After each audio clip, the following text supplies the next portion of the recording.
تساقطات ثلجية كثيفة مرتقبة غدا الاثنين بعدد من مناطق المملكة. مرحبا بكم مشاهدينا الكرام.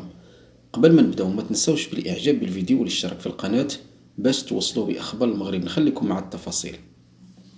أفادت المديرية العامة للأرصاد الجوية بأن تساقطات ثلجية كثيفة من 10 إلى 20 سنتيم مرتقبة غدا الاثنين إن شاء الله بعدد من مناطق المملكة.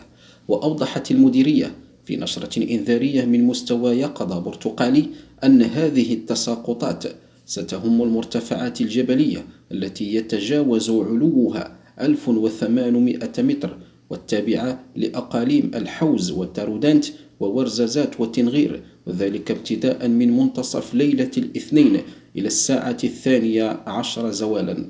نشكركم على حسن المتابعة وإلى اللقاء.